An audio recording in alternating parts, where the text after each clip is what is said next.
Thank you, Jim. Good morning, everyone. It's good to see some faces I saw at our DSAL tour that you came down and visited us. And as I was talking to Dan, at that point in time, I always get bugged by my own constituents to go, come look at San Luis Obispo. Watch how they run their downtown. So here I am. I'm here to see your downtown. By way of background, real quickly, I was a council member for 9 years. I also ran a restaurant downtown called the Paradise Cafe for 38 years. And then I quit, retired, was down in the Caribbean, and COVID hit, and came back. And when the George Floyd thing hit, the performance of the people that I sit with on council was like the national dialogue. And I was, we talked about our first responders a little while ago. They weren't treated well. I got irritated, and I came back. So it's their fault that I'm back. And so now they're paying the price for that. But during COVID, we did shut down our main street, State Street, like a lot of folks did, to allow the restaurants to have outdoor seating.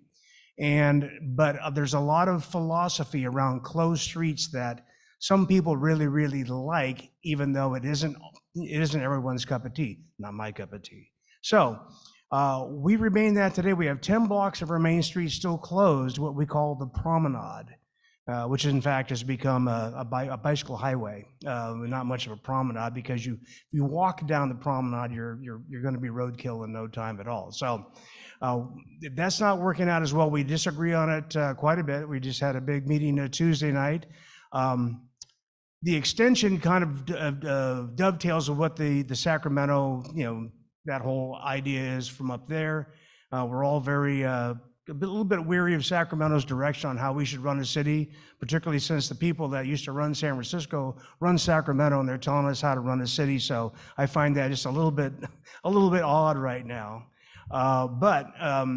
So they're saying, well, we'll keep all these laws in suspension, or we haven't changed any laws. No health codes have been changed. Uniform building code hasn't been changed, but we've held them in abeyance for all this time.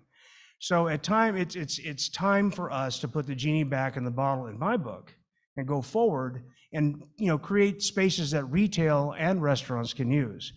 300 doors are on that 10 block area, but there's only 30 of them that are restaurants. So it's a domination thing by my old colleagues. They're all irritated at me now. But it's time to get back to business, and business means everybody, because we need to have a diversity of business. One kind of business is monochromatic. It doesn't work. We need to have that diversity. So we're going to struggle back and forth with this, but I'm up here to look at San Luis Obispo. Everybody that comes up here thinks it's wonderful, so I'm going to find out how wonderful this is and take back some ideas and some notes. I'm going to do a little tour with Dan and a few of you later on, which I'm really looking forward to. Real briefly, last week I had Jeanette Trumpeter and one of your supervisors come down and talk to me about our Dignity Moves project. I understand there's one on tap to come up this way. I was a major cynic of ours that are downtown, and 35 spaces to target the 35 most chronic homeless downtown.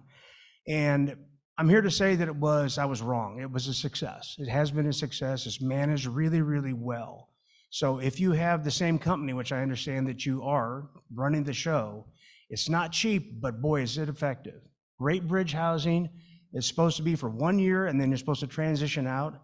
We're all being told by the state and the feds that we have to provide housing for everyone. That's just crazy making. It will never really come to fruition, because it's a dynamic. It's not a static problem. It grows, it shrinks, it moves. The problem is everywhere. And the problem has a lot more to do than just with whether or not somebody's got a home, as we all know. You just can't warehouse people and expect all the problems to go away. So, but I just want to, if anybody has questions about that, I'm going to be around later on. It really has been a successful program going forward. So I really look forward to that. So in the meantime, I'm going to try to enjoy your town and see what I've been up here for years, but I guess I've been missing some of the observations. So I appreciate you hosting me today, and good to see everyone. Cheers.